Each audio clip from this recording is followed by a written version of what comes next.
rahmat dan redha Allah Subhanahu wa taala.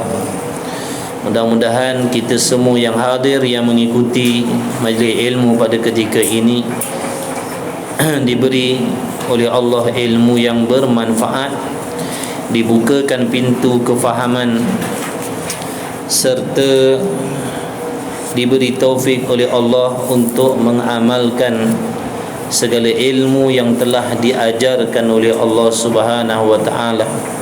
Amin ya rabbal alamin. Baik, kitab malam ni insya-Allah seperti mana biasa kitab Minhajul Abidin, kitab Minhajul Abidin. Jadi kawan-kawan, sahabat-sahabat yang ada kitab boleh tengok muka surat 197. 197 kitab Minhajul Abidin, edisi Rumi. Baik, qala al-muallifu rahimahullahu ta'ala wa nafa'ana wa iyyakum bi'ulumihi wa bi'ulumi masyayikhina fid daraini amin ya rabbal alamin.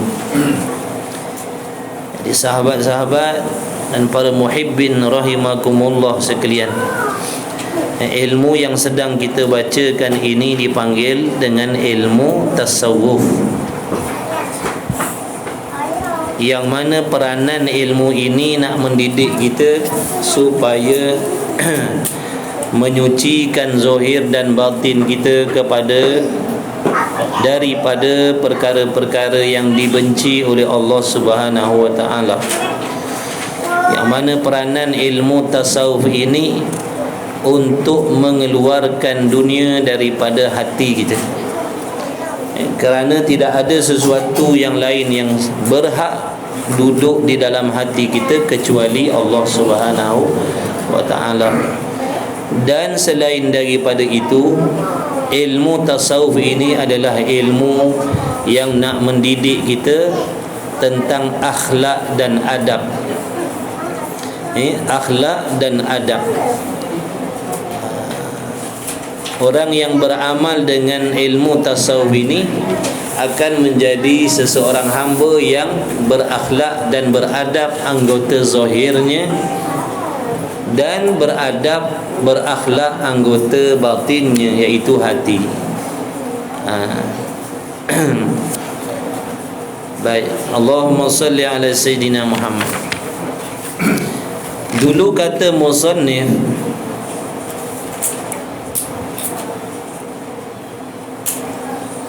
bagaimana hamba Allah yang hendak mendekatkan diri kepada Allah, yang ingin berjalan kepada Allah dengan ibadat. Ibadat yang kita lakukan ini adalah kenderaan yang menyampaikan kita kepada Allah Subhanahu wa taala.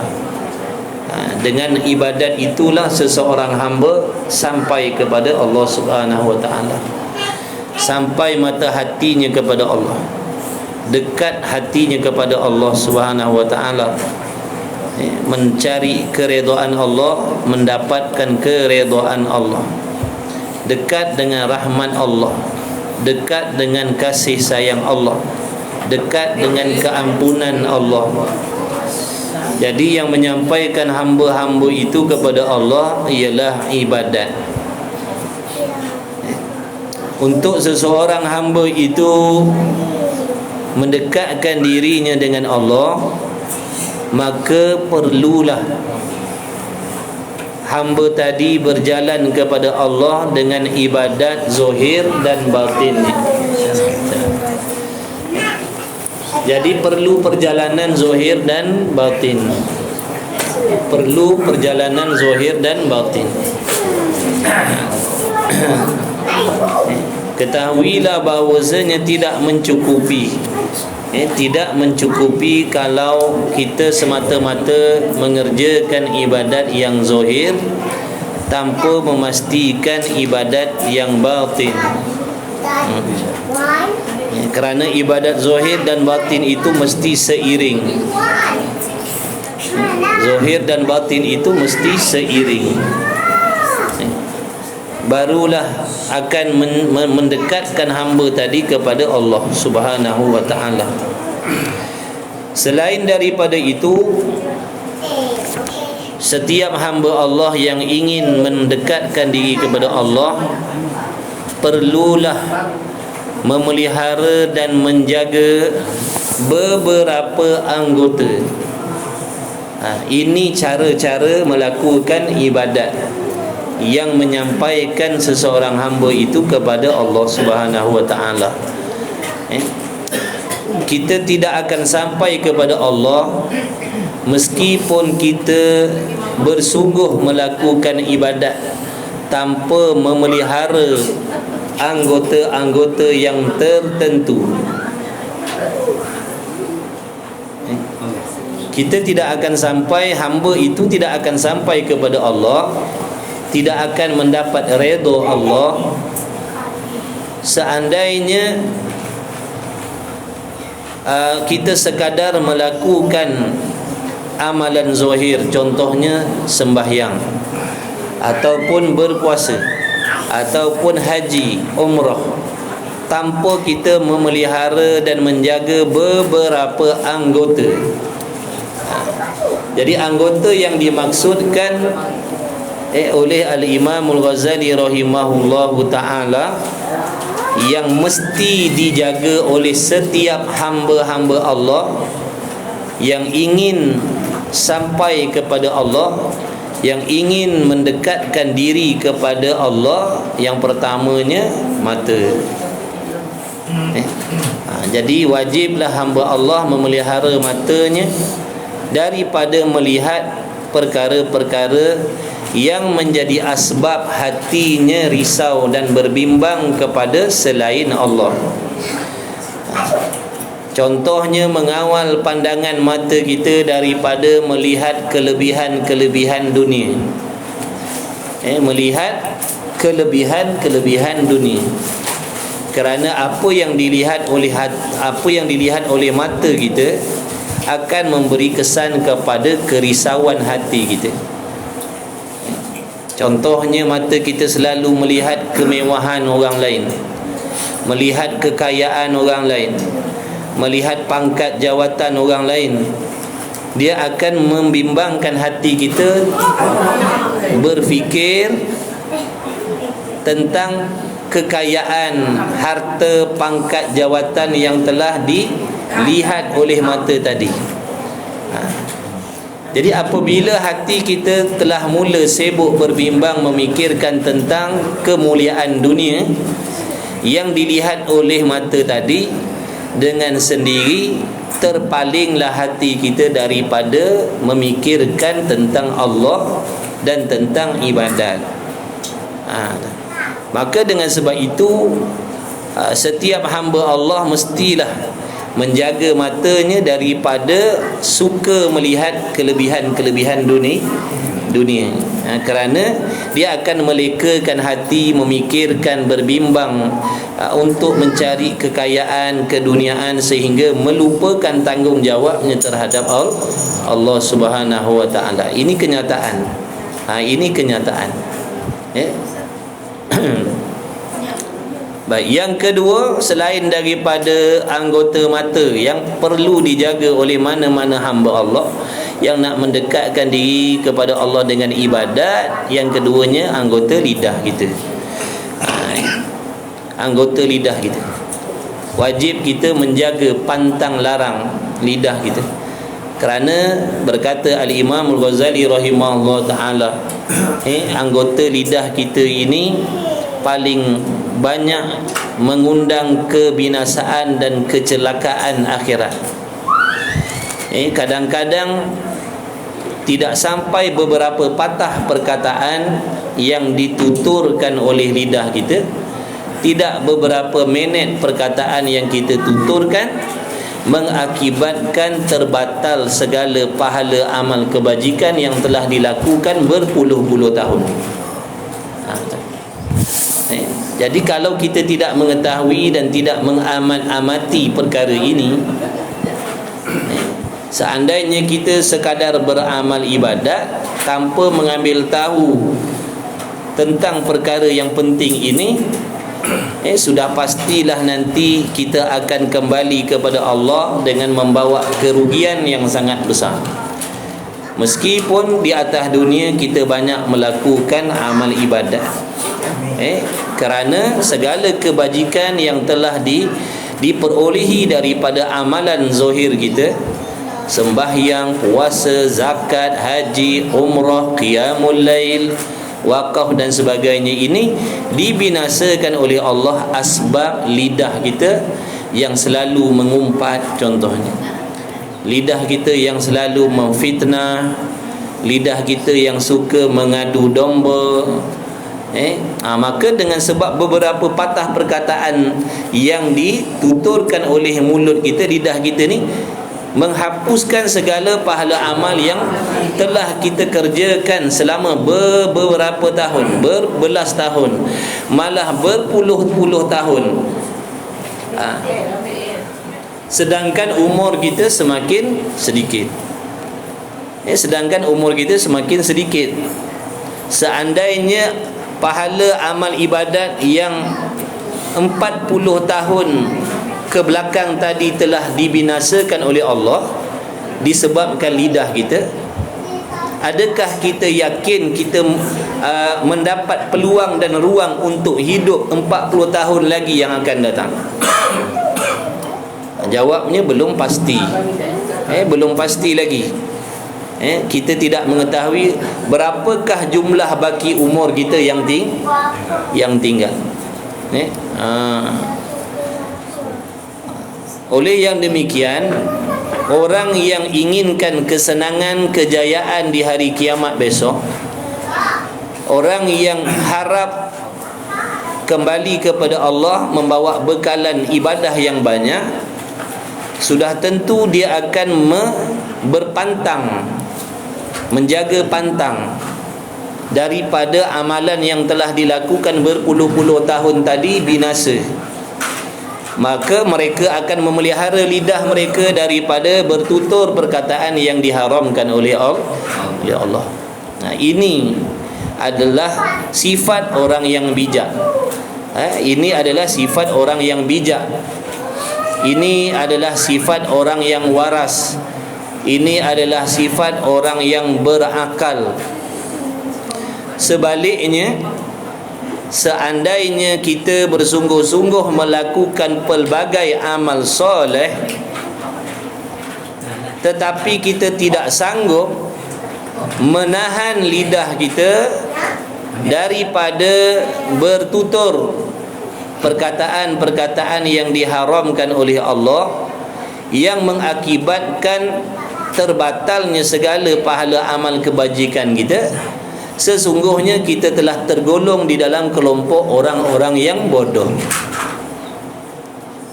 Sesungguhnya kita telah tergolong di dalam kelompok orang-orang yang bodoh,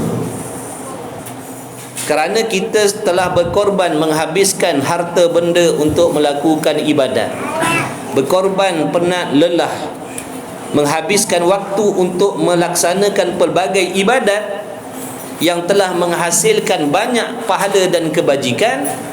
Tiba-tiba kita sendiri bermudah-mudah membinasakan pahala amal ibadat yang kita laksanakan. Jadi ibaratnya macam kita membina bangunan setinggi-tingginya, kemudian kita sendiri yang merobohkannya. Besok kita bina lagi, kemudian kita robohkan kembali. Lusa pun demikian, tulat pun demikian. Ini adalah kelakuan hamba-hamba yang bodoh, yang tidak mengerti tentang ibadat. Maka usaha lepaskan diri kita, jauhkan diri kita menjadi hamba yang bodoh dalam ibadat.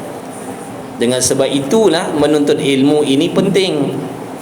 Kerana daripada ilmu ni nanti kita akan mendapat petunjuk daripada Allah, ilmu daripada Allah, pedoman-pedoman daripada Allah, agar dapat kita berhati-hati, berwaspada di dalam melakukan ibadat, supaya ibadat yang kita kerjakan ini selamat, sejahtera, yang menghasilkan faedah, yang kita sendiri akan dapat nikmati nanti selepas daripada mati kita. Maka jangan kita beribadat seperti orang jahil, semata-mata melakukan ibadat tetapi tidak berpantang, tidak menjauhkan diri daripada pantang. Dalam ibadat ni ada pantang larang yang zahir dan yang batin. Di antara pantang yang mesti, yang wajib dijauhi oleh orang yang nak beribadat kepada Allah, mestilah di antaranya menjaga lidahnya daripada bertutur perkataan yang diharamkan oleh Allah. Jangan mengumpat. Jangan mengumpat. Jangan suka menceritakan aib orang lain. Jangan suka mendedahkan aib orang lain. Jangan suka menceritakan kemaksiatan orang lain. Kerana itu pantang bagi orang yang beribadat. Selain daripada itu, pantangnya anggota hati kita. Jangan sekali-kali ada penyakit hasad dengki dalam hati kita. Jangan sekali-kali ada perasaan iri hati di dalam hati kita terhadap kesenangan, kebahagiaan orang lain. Kerana orang yang berdengki itu juga turut dihapuskan segala amalnya oleh Allah. Jangan ada penyakit ujub, kagum dengan diri kita sendiri yang boleh melakukan amal soleh.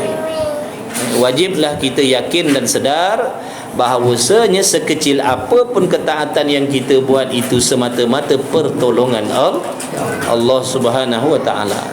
Contohnya macam sekarang ni, kita boleh duduk dalam majlis ilmu ni semata-mata belas kasih sayang Allah yang memilih kita dengan diberi nikmat taufik, pertolongan, digerakkan hati kita, digerakkan anggota kita, boleh solat, boleh mengaji, boleh duduk dalam majlis ilmu, sanggup mengorbankan masa, sanggup mengorbankan waktu berehat demi nak menuntut ilmu. Ini semata-mata pertolongan Allah, bukan dengan sebab ada kehebatan di dalam diri kita, tidak. Sesungguhnya kita hamba ni tidak ada apa-apa daya upaya pun untuk meninggalkan perkara maksiat, begitulah juga untuk melakukan ketaatan kepada Allah zahir maupun batin. Kita kena selalu ingat, kena sentiasa ingat, tidak ada sebarang jenis daya upaya di dalam diri kita yang boleh menjadikan kita hamba yang melakukan amal soleh dah, melainkan semata-mata pertolongan Allah Subhanahu wa taala. Tidak ada sifat keakuan. Bahkan mestilah kita ingat ini semata-mata pinjaman anugerah pertolongan Allah setakat ni. Adapun di masa yang akan datang, belum tentu dan belum pasti kita diberi taufik oleh Allah untuk melakukan ibadat.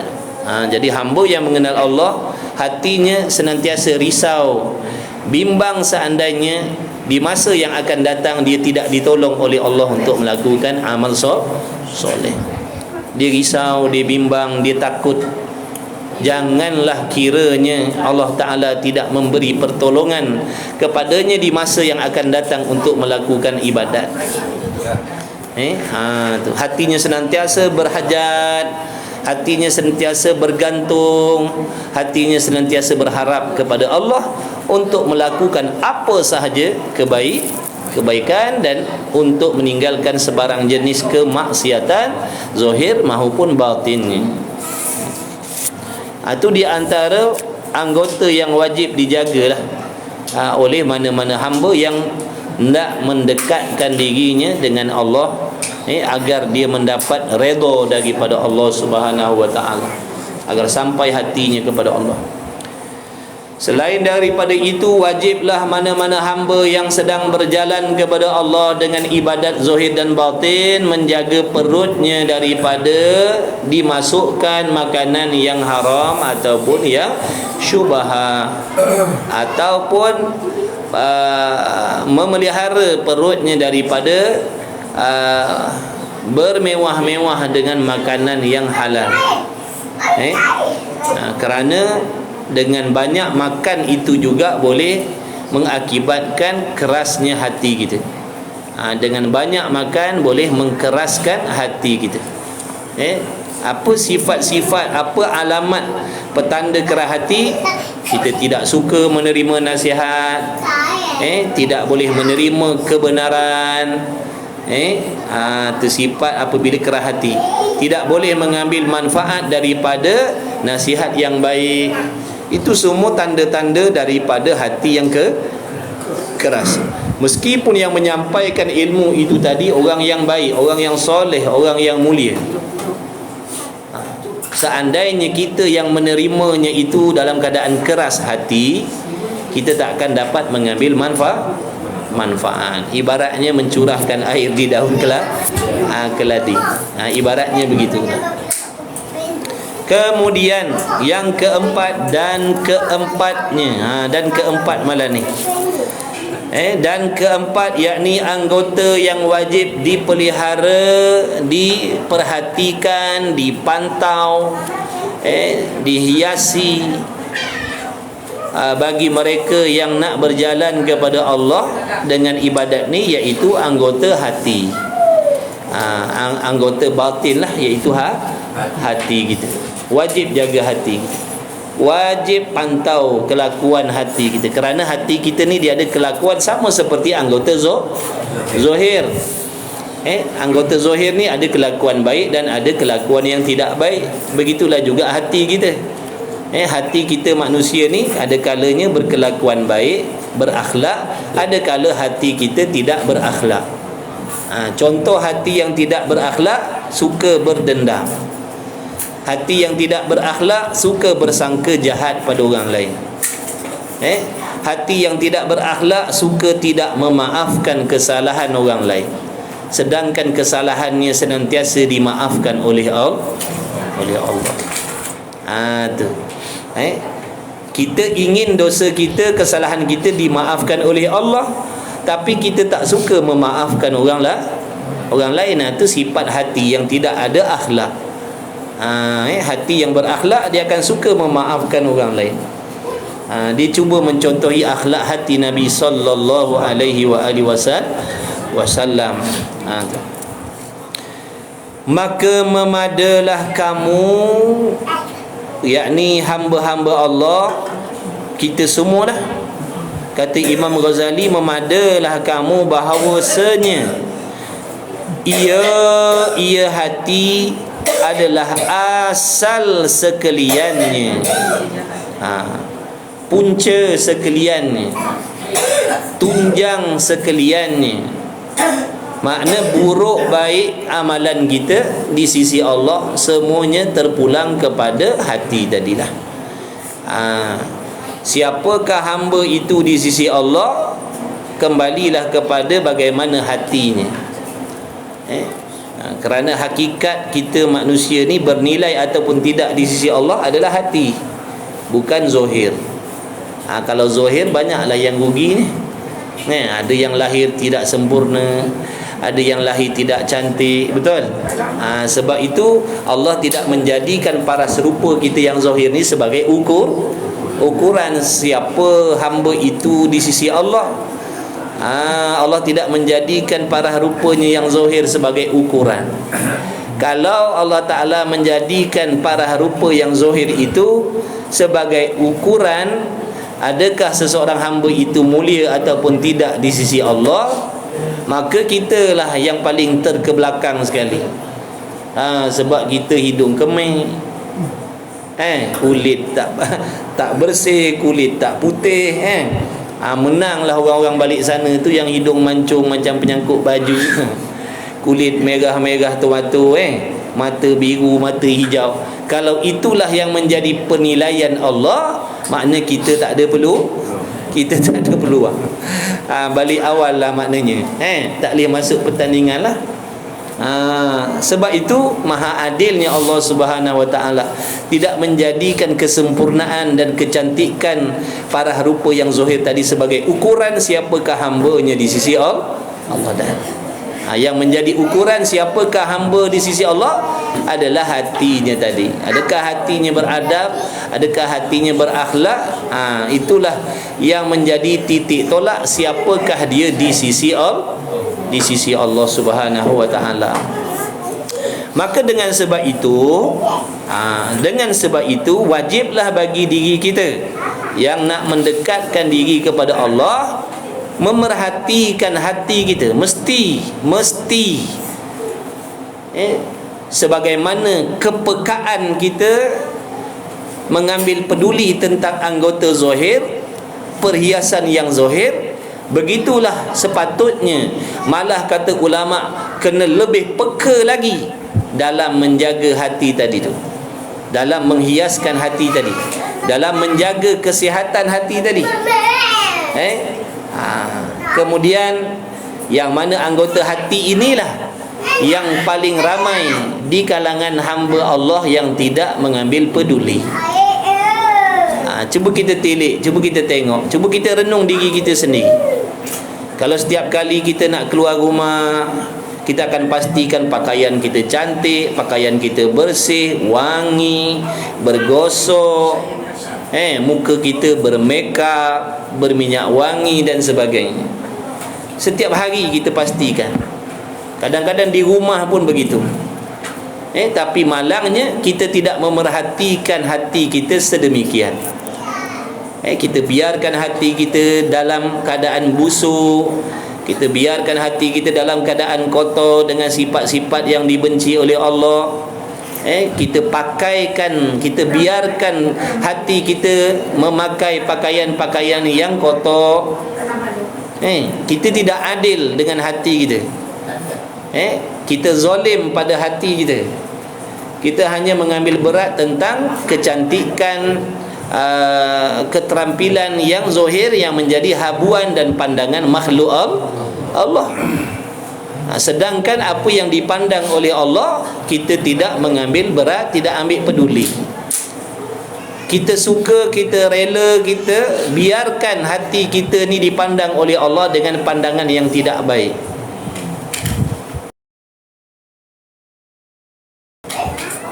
Kita takut, kita risau, kita bimbang, kita rasa tak selesa seandainya kita keluar rumah dalam keadaan tidak memakai pakaian yang cantik. Sebab kita tak mahu orang memandang rendah pada diri kita. Kita tak nak orang memperlekehkan kita. Kita tidak mahu orang bersangka yang bukan-bukan pada diri kita. Maka kita pun bersungguh-sungguhlah menjaga zahir kita, menjaga kesihatan zahir kita. Makan ubat ni, makan ubat tu, makan suplemen ni, makan suplemen tu, cocok sini, cocok situ, make up sini, make up situ, senaman sini, senaman situ. Itu kerana itu semuanya tujuan untuk menjaga zahir. Tapi adakah kita mengambil berat dan mengambil peduli tentang kesihatan hati seperti kita mengambil peduli tentang kesihatan zahir tadi? Jawabnya tidak. Hari ini contohnya, daripada kita celik mata pagi tadi sampailah ke saat ini, berapa kali kita pandang kepada hati kita? Daripada pagi tadi sampai sekarang, berapa kali kita teringat tentang hati kita, keadaan hati kita baik ataupun tidak, sihat ataupun tidak? Hari ini hati kita telah berpakaian dengan pakaian yang cantik ataupun tidak? Jawabnya tak ada. Tak ada pun. Ni mujur dalam majlis ilmu ni, kita terfikir juga, terpandanglah juga hati kita. Kalau tak ada majlis ilmu yang macam ni, memang kita tak akan mempedulikan hati kita. Bahkan bukan sekadar hari ini, telah berpuluh-puluh tahun kita membiarkan hati kita sedemikian, dalam keadaan tidak sihat, dalam keadaan busuk, dalam keadaan kotor. Kita tak bagi makan. Ada pun lidah kita tekak, kita jamu dengan makanan yang sedap-sedap, makanan yang lazat-lazat. Hati kita biarkan kebuluran daripada makanan yang diperlukan oleh hati. Apakah makanan yang diperlukan oleh hati? Zikrullah, Al-Quran, ilmu manfaat. Kita biarkan hati kita berpuluh-puluh tahun kebuluran. Bagaimana keadaan anggota kita ni, perut kita ni kalau kebuluran? Kita akan menjadi resah gelisah, akan jadi kacau bilau, tidak tenang, tidak tenteram, betul tak?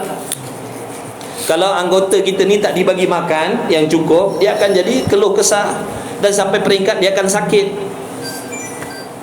Begitulah juga hati kita yang kita dah biarkan berpuluh-puluh tahun dengan tidak diberi makanan yang selayaknya. Sebab tu hati kita jadi kucak-kacir, kacau bilau, resah, gelisah. Yang lama kelamaan hati yang tak diberi makan tadi itu dengan ilmu, dengan zikrullah, dengan solawat, dengan istighfar, akhirnya hati kita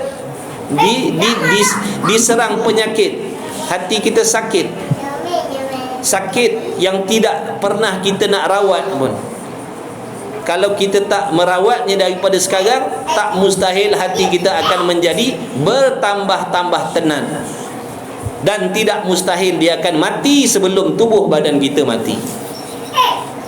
Na'udzubillah min zalik. Kata ulama, ada di kalangan manusia yang sebenarnya dia dah lama mati dah. Tubuhnya hidup tapi hatinya dah lama mati. Tubuhnya itulah yang menjadi kubur dia. Dia panggil kubur yang bergerak. Kubur yang bergerak ke sana kemari.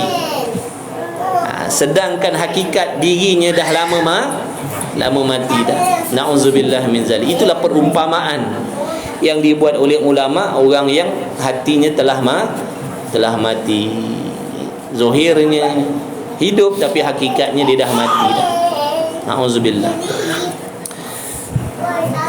Baik, jadi hati ini sangat penting lah. Sangat-sangat penting. Sangat-sangat penting. Jadi jangan diambil sikap tidak peduli. Jangan lupa, jangan leka untuk perhatikan juga hati kita setiap minit. Setiap minit. Kadang-kadang ada manusia dia tak berhenti tengok cermin. Pandang jumpa cermin mesti nak tengok muka. Pandang tengok sesuatu benda yang boleh membalikkan imej dia mesti nak tengok. Nak pastikan kemas ke tak kemas ke. Oning tudung tajam ke tak tajam ke. Kejap-kejap tengok, kejap-kejap tengok. Maknanya kita tidak sedemikian memerhatikan hati kita. Sekejap-kejap kita tengok hati aku ni sekarang ni bersifat baik ataupun tidak. Hati aku sekarang ni bersifat baik ataupun tidak. Sekarang ni dalam hati aku ada penyakit ataupun tidak. Kita tak perhatikan macam tu. Kita tak peduli.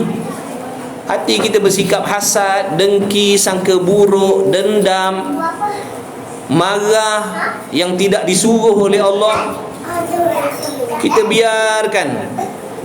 Kita tak pedulikan. Kita rela dengan hati yang penyakit tadi. Kita rela dengan hati yang busuk tadi. Kita rela dengan hati yang kotor tadi tanpa kita mengambil berat dan rasa bersalah. Sampai bila kita nak biarkan hati kita macam tu? Adakah hati yang macam tu yang kita nak bawa balik menghadap Allah ataupun bagaimana? Di luar solat hati kita begitu, di dalam solat pun hati kita begitu. Tiap kali kita solat, kita mempersembahkan hati yang penuh kotoran menghadap Allah. Sesungguhnya Allah mengetahui yang di dalam hati kita ni ada ujub, ada riya, ada takabur, ada sum'ah, ada dengki, ada dendam, ada sangka jahat. Sambil-sambil kita menghadap Allah, sambil-sambil kita menyembah Allah, di dalam solat itu kita membawa hati yang macam tu. Kita rela dilihat oleh Allah dengan hati kita yang macam tu. Allah bukan mengetahui sekadar zahir, bahkan Allah Ta'ala memandang sampai ke dalam hati. Sekhusyuk mana pun nampak kelakuan ibadat kita, solat kita, sekemas mana pakaian solat kita, sesedap mana bacaan solat kita, tetap tidak boleh menipu Allah Subhanahu wa Ta'ala. Tetap tak boleh menipu Allah daripada, tetap kita tak boleh menyembunyikan perkara-perkara jahat dan busuk yang ada di dalam hati kita. Maknanya Allah Ta'ala melihat kita ni berlakon. Allah Ta'ala melihat kita ni berlakon, konon-kononnya taat kepada Allah, rupa-rupanya ketaatan kita kepada Allah tu hanya pada zahir. Hatinya tidak taat kepada Allah. Hatinya tidak berusaha untuk dihiaskan dengan sifat-sifat yang diredai oleh Allah. Maka jangan kita biarkan hati kita macam tu. Jangan biarkan hati kita macam tu. Laki-laki, perempuan, tua, muda, kaya, miskin, yang dah lama beribadat, yang dah lama menuntut ilmu, yang baru menuntut ilmu, sama je kita. Jangan leka daripada memerhatikan keadaan hati kita tu. Jangan kita hanya mengambil berat tentang zahir, nak pakai cantik-cantik, nak pakai wangi-wangi, tapi hati kita biarkan dia busuk, pakai pakaian kotor, tidak diberi makan.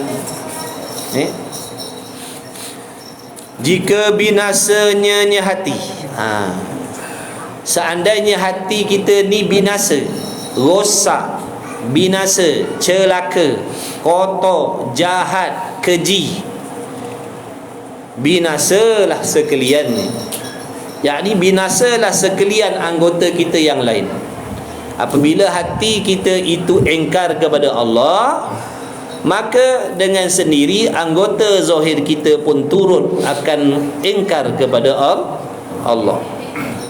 Sebab Nabi pernah bersabda, yang mana hati itu adalah raja yang memerintah segala anggota. Sebab itu kalau seandainya hati kita jahat, maka akan jadi jahatlah anggota. Mana contoh jahat anggota? Melanggar syariat Allah. Melanggar syariat Allah tu satu kejahatan. Melanggar syariat Allah itu satu kejahatan. Tidak taat kepada Allah, tidak mematuhi syariat Allah, itu kejahatan. Hasil daripada hati yang jahat. Kita tidak solat, zahir kita engkar dengan perintah solat, itu adalah arahan daripada hati yang engkar kepada Allah. Zahir kita lari daripada majlis ilmu, kita tutup telinga kita daripada ilmu, itu adalah arahan hati arah jangan dengar. Hati kata jangan belajar, hati kata jangan ambil tahu. Hati kata pergi tempat lain. Jangan tunggu dalam majlis ilmu, lari. Itu arahan hati.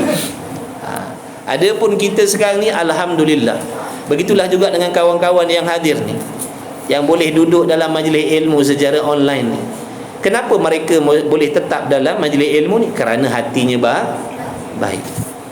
Kerana hatinya seronok dengan ilmu. Kalau hatinya tidak seronok dengan ilmu, dia akan lari. Sama ada yang duduk di sini ataupun yang mengaji secara online ni, sama cerita dia. Itu semua hatilah tu. Kalau hati kita tak seronok dengan ilmu, maka tubuhnya akan lari. Dia akan mengarahkan, jangan dengar.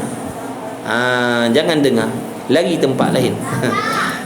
Tapi kalau hatinya baik, hatinya kasihkan ibadat, kasihkan akhirat, hatinya kasih kepada ibadat, ilmu, maka dia akan tunggu. Hati kata mengaji, hati kata mari belajar, hati kata tunggu, hati kata jangan lari.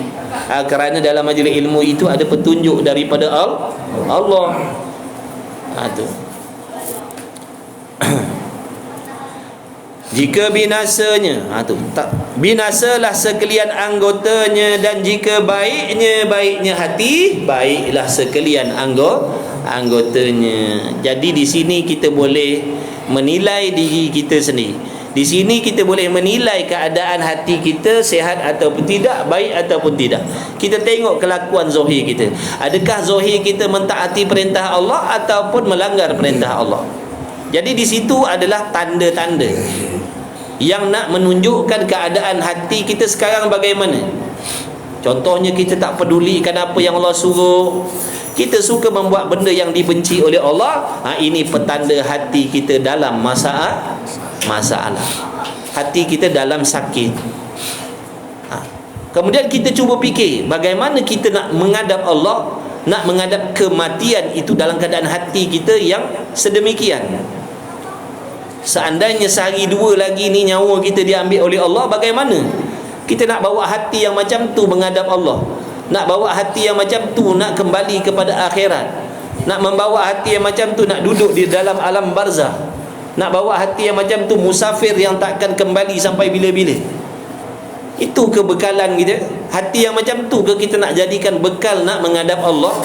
Hati yang macam tu ke kita nak bawa bekal nak musafir seorang diri tanpa ada seorang pun yang menemani kita? Adakah hati yang macam tu? Jadi kita sendiri boleh cek, kita sendiri boleh semak hati kita bagaimana. Mudah aja, ulama dah pesan. Tengok anggota zahir kita, adakah anggota zahir kita taat patuh pada perintah Allah ataupun tidak. Contohnya, matanya tidak melihat benda haram, telinganya tak suka dengan benda haram, mulutnya tak suka cakap benda haram, tangannya tak mengambil hak orang lain, tak melakukan kezaliman, kakinya tidak melangkah ke tempat yang haram, kakinya tidak melangkah dengan niat yang haram, bahkan zahirnya suka membuat taat. Itu petanda hatinya baik. Itu petanda hatinya baik. Kita sendiri boleh menilai hati kita sendiri. Kita belajar ni untuk menilai diri sendiri, bukan untuk menilai orang lain. Ingat tu, kita belajar bukan nak nilai orang. Kita belajar ilmu tasawuf ni sebab nak mencari kelemahan diri sendiri, supaya kita jumpa kelemahan, kita jumpa sakit agar dapat kita rawat dengan segera,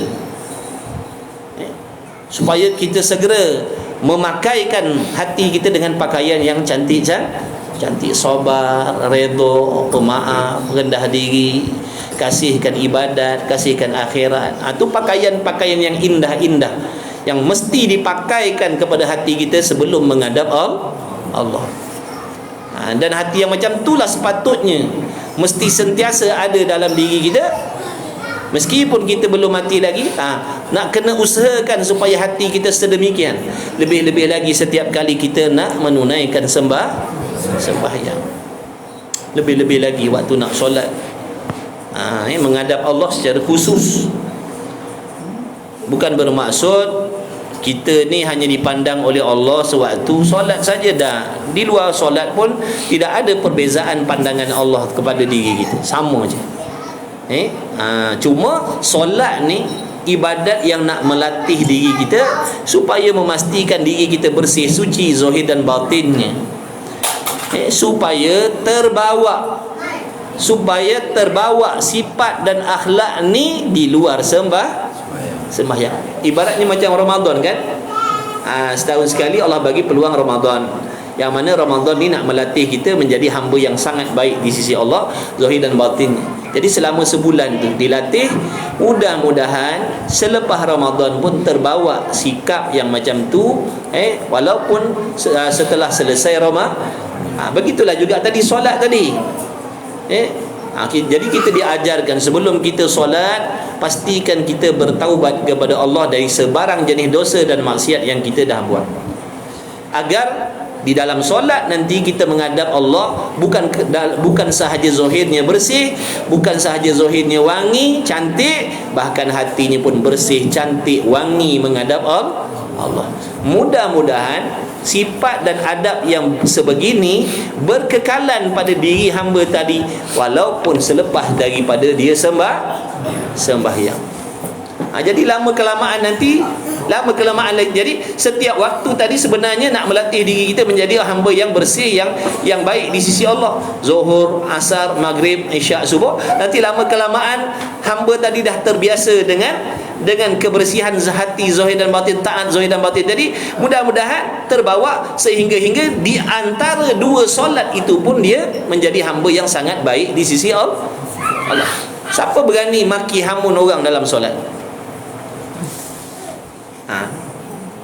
Siapa berani maki hamun orang lain dalam solat? Tak berani kita. Betul? Mudah-mudahan di luar solat pun dia tak berani. Siapa berani sambil solat bersangka-sangka jahat pada orang lain? Sambil solat, sambil tu dia bersangka-sangka yang bukan-bukan pada orang lain. Siapa berani?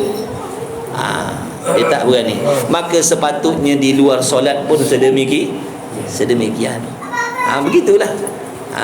Jadi lama kelamaan nanti dia akan mendapat apa yang dijanjikan oleh Allah, iaitu mana? Sesungguhnya solat itu mencegah diri seseorang hamba tadi daripada perbuatan keji dan mungkar. Jadi dalam keadaan dia tak sedar, dia dah bersih dah daripada sifat-sifat keji tadi kerana telah terdidik dengan sembahyang. Sebab tu kita belajar bab sembahyang ni, belajar betul-betul. Jangan sekadar solat tanpa pengetahuan, tanpa kefahaman. Kalau tak, nanti solat kita jadi kosong. Solat kita sekadar buat saja, kita pun tak tahu, kita pun tak dapat faedah daripada solat yang kita dah buat berpuluh-puluh tahun. Berpuluh-puluh tahun kita dah solat, tapi hati kita, lidah kita masih jahat, mata kita masih jahat, telinga kita masih tidak beradab, suka tak dah dengar dosa maksiat orang, suka tercari-cari dosa dan maksiat orang. Padahal kita sembahyang. Tak sepatutnya ada benda-benda jijik yang sedemikian pada orang yang siapa berani sedang solat dia dedahkan aurat dia? Siapa berani? Sambil-sambil solat dia dedahkan aurat dia. Yang laki-laki sedang solat dia tanggalkan kainnya, pakai seluar pendek. Yang perempuan tengah solat dia bukakan telekung, nampakkan rambutnya. Tak ada yang berani. Tapi malangnya sikap tak berani tadi hanya di dalam solat. Luar solat kita berani, dalam solat kita takut. Jadi seolah-olahnya macam di luar solat kita ni tidak dipandang oleh Allah. Kenapa orang yang dedah aurat dalam solat dia sanggup tutup aurat, sanggup ditutup rambutnya? Tiap kali nak solat ditutup rambutnya. Kenapa? Takut. Kenapa takut? Adakah di luar solat Allah tak nampak? Adakah di luar solat Allah tak tahu? Contohlah. Jadi solat ni sebenarnya kita nak kena belajar betul-betul, fahami betul-betul, amati betul-betul, supaya solat ni tadi dapat diambil faedah dan manfaatnya. Maka wajiblah bagi diri kita, siapa pun, belajar ilmu, belajar tentang solat ni. Sejahat apa pun, usaha solat dengan sempurna. Semaksiat apa pun kita, usaha mendalami, memahami, menghayati solat tu dengan sempurna. InsyaAllah, kalau solatnya benar, kalau solatnya betul, dia akan meninggalkan segala perbuatan keji, zahir dan batin. Jadi di sini kita boleh tahu, apabila zahir kita masih seronok melanggar perintah Allah, tidak mempedulikan perintah Allah, di sini kita dapat tahu bahawasanya ada kesalahan dan kesilapan di dalam sembahyang itu. Macam mana nak tahu kesilapan dan kesalahan dalam solat tadi? Dekatkan diri dengan ilmu tentang solat. Di situ nanti kita akan jumpa kesilapan dan kesalahan kita. Kata ulama, contohnya sifat tafwid hamba. Apabila hamba itu menyerahkan segala urusannya kepada Allah, sudah tentu dia akan didorong oleh Allah kepada kebaikan. Tapi kadang-kadang kata ulama, ada hamba yang dia mendakwa dia telah menyerahkan dirinya kepada Allah, tiba-tiba dia terjatuh juga dalam perkara yang tidak baik. Jadi menyalahi dengan apa yang dikatakan sebelum tadi. Mana-mana hamba yang tafwid, mana-mana hamba yang menyerahkan urusannya kepada Allah, bertawakal sepenuh-penuh hatinya kepada Allah, menyerahkan urusannya kepada Allah, sudah tentu dia akan didorong oleh Allah kepada perkara yang baik. Tiba-tiba ada juga di antara hamba yang mendakwa dia telah tafwid, tiba-tiba jatuh juga dalam perkara yang tidak baik. Kata ulama, bukan kerana lain kecuali sifat tafwidnya itu tidak sempurna. Mesti ada kesilapan dalam tawakal ni, mesti ada kesilapan dalam penyerahan dirinya.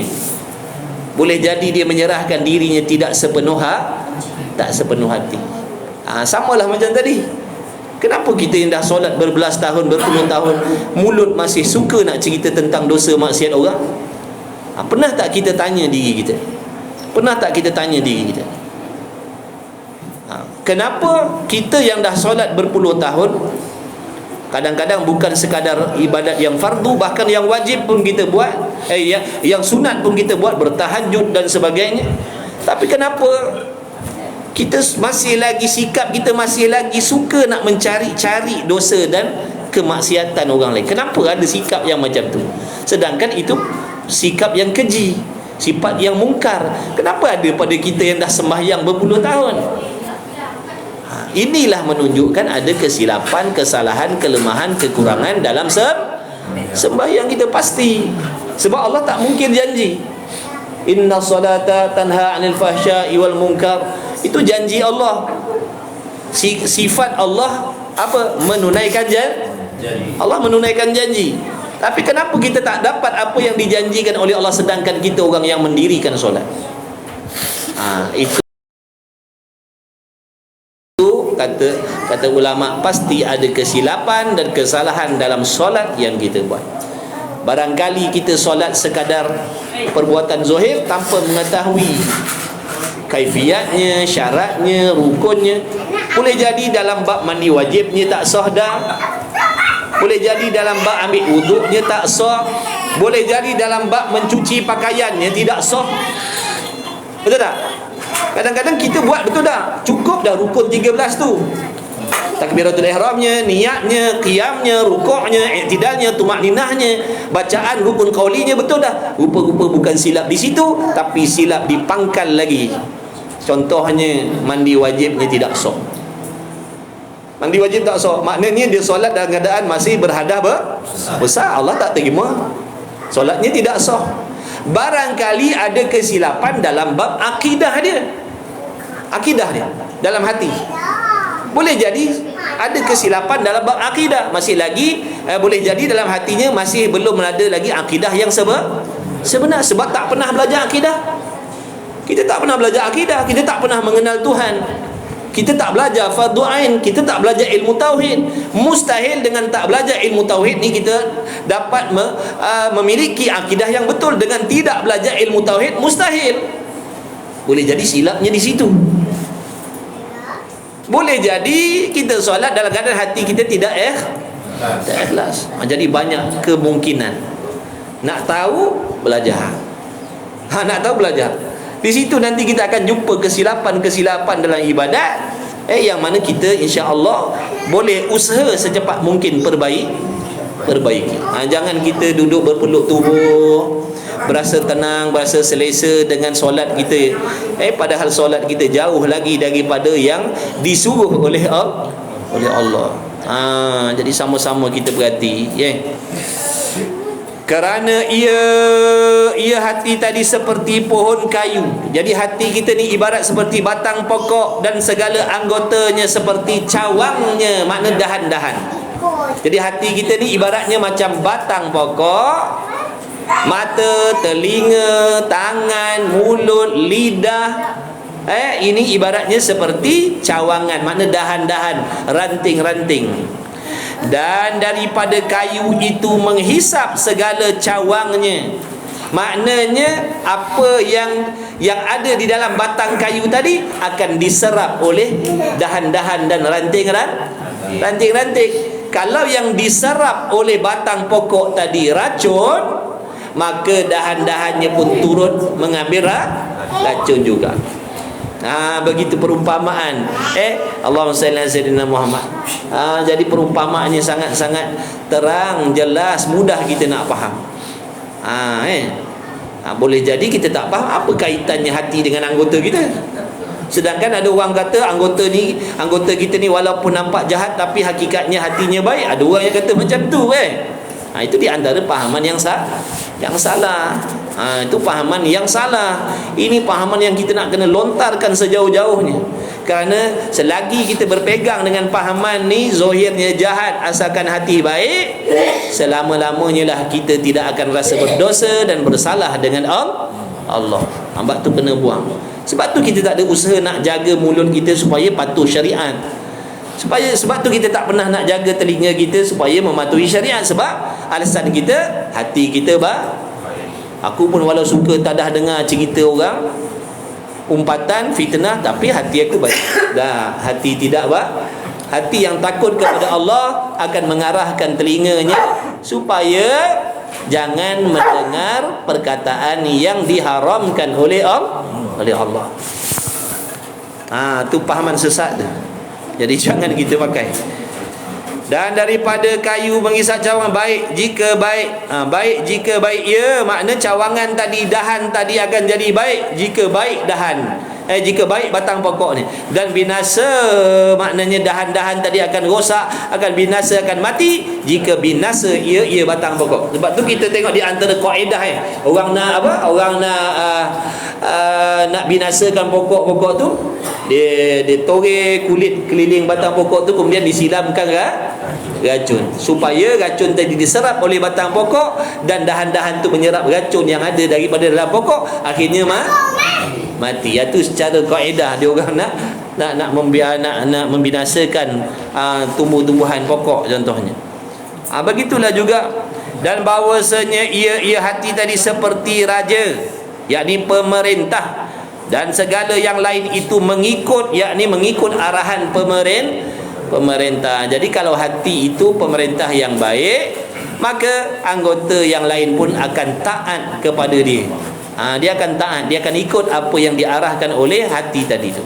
Dan apabila baik raja, baiklah rakyat. Dan apabila binasanya raja, binasalah sekalian rakyat. Jadi kalau hati kita baik, semua anggota kita akan jadi baik. Mata kita jadi baik, contohnya mata kita tak suka tengok benda haram. Telinga kita jadi baik, telinga kita tak suka dengar berita yang haram. Tangan kita jadi baik, dengan sendiri tangan tak suka menzalimi orang lain ataupun mengambil hak orang lain. Dengan sendirinya begitulah. Perutnya pun akan jadi baik, perutnya tidak akan diisi dengan makanan yang haram ataupun yang syubhah. Kesan daripada hati yang baik, hati yang bersih, hati yang takut kepada Allah Subhanahu wa ta'ala. Wallahu subhanahu wa ta'ala a'lam wa ilmuhu a'lam. Jadilah. Jadilah. Allahumma salli ala sayyidina Muhammad.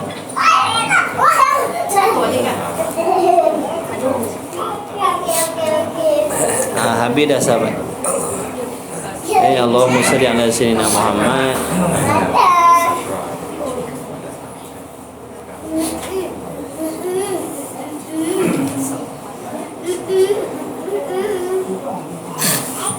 Baik, alhamdulillah. Jadi segala puji bagi Allah Subhanahu wa taala yang memberikan kita peluang dan ruang malam ni boleh kita jalankan seperti biasa kuliah keluarga kita. Taman syurga, sebab tu ada budak-budak. Dalam syurga ada kanak-kanak. Ni pun taman syurga juga. Jadi ada juga kanak-kanak ni. Jadi alhamdulillah ala kulli halin, walaupun Allahumma salli ala sayyidina Muhammad, kita harap kepada Allah Subhanahu taala agar menerima, mengkabul dan merezekikan kepada kita sekalian kelebihan-kelebihan berada di dalam majlis ilmu pada malam ni. Mudah-mudahan sekaliannya diberi manfaat oleh Allah Subhanahu wa taala, insya-Allah. Dengan berkat majlis ilmu kita, mudah-mudahan Allah Ta'ala memberi keampunan kepada sekalian diri kita, ibu bapa kita. Mudah-mudahan kita sekalian dipilih oleh Allah pada masa-masa yang akan datang, dipilih lagi oleh Allah untuk duduk dalam majlis ilmu, insya-Allah. Bismillahirrahmanirrahim. Alhamdulillahirabbil alamin, wassalatu wassalamu ala Rasulillah wa ala alihi Allahumma salli ala sayyidina Muhammad wa ala ali sayyidina Muhammad. Allahumma rabbana anfa'na bima 'allamtana, rabbana 'allimna alladhi ma yanfa'una, rabbana faqih ahlana wa qarabatin lana fi dinina ma ahli qudri untha wa dhakar. Wa sallallahu ala sayyidina Muhammad wa ala alihi wa sahbihi wa baraka wa sallam. Walhamdulillahi rabbil alamin. Taqabbalallahu minni wa minkum, minna wa minkum, taqabbal ya karim. InsyaAllah.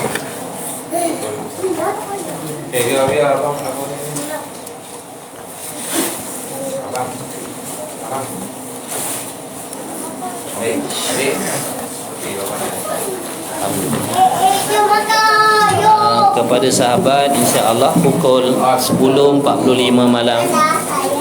10.45 malam nanti ada kelas lagi, insya-Allah. Sini udah.